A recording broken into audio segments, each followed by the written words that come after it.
আপনি একবার চোখ বন্ধ করে ভাবুন, আপনি একজন মুসলিম হয়েও নামাজ পড়তে পারছেন না, রোজা রাখতে পারছেন না, কোরআন পড়তে পারছেন না, আর নারী হয়ে আপনি হিজাব পড়তে পারছেন না। পানি চাইলে আপনাকে খেতে দেওয়া হচ্ছে মদ, আর খেতে চাইলে আপনাকে দেওয়া হচ্ছে শুকুরের মাংস। সন্তানের কাছ থেকে মাকে আলাদা করে তাদের কেটে দেওয়া হচ্ছে জরায়ু, যাতে তারা আর সন্তান প্রসব করতে না পারে।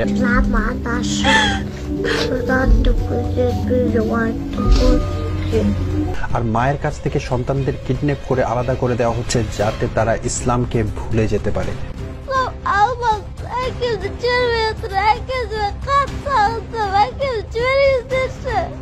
এই কাঁটাতারে ঘেরা স্কুলে শিশুদের যেতে না দেওয়া হয় বাইরে, আর না পারে দেখতে তারা তাদের আত্মীয় স্বজনদের। আর যুবক ভাইদের আলাদা করে ক্যাম্পে রাখা হচ্ছে, আর তাদের শেখানো হচ্ছে এইটা রং আর এইটা রাইট। তাদেরকে ব্রেন ওয়াশ করে শেখানো হচ্ছে তোমরা আগে টেরোরিস্ট ছিলে, এখন আলোর পথে ফিরে আসো। শেখানো হচ্ছে চাইনিজ নাস্তিকবাদ, আর কেউ মেনে নিতে না চাইলে তাদের উপর নেমে আসে পাশবিক নির্যাতন।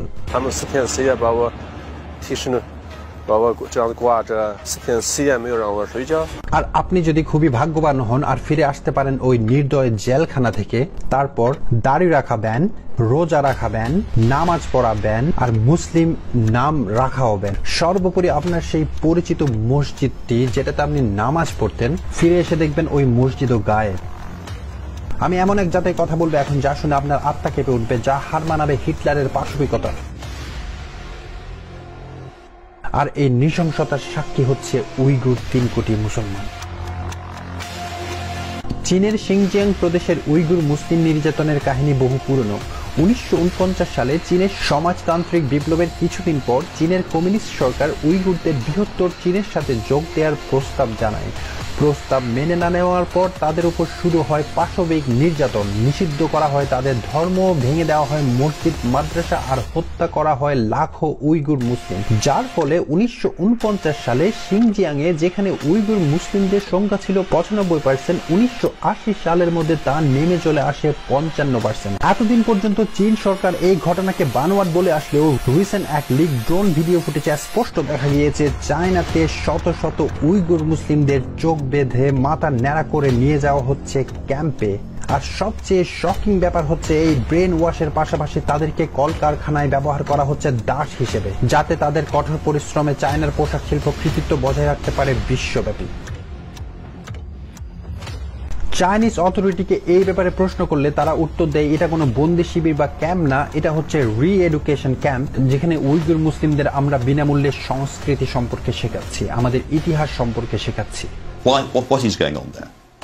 I do not know where you get this videotape. The government gave them opportunity to learn language, Mandarin, to be a good citizen.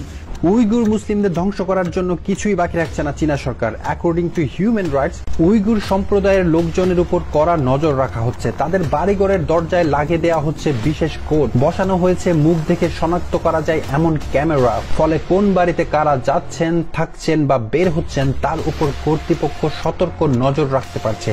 তাদেরকে নানা ধরনের বায়োমেট্রিক পরীক্ষাও দিতে হচ্ছে।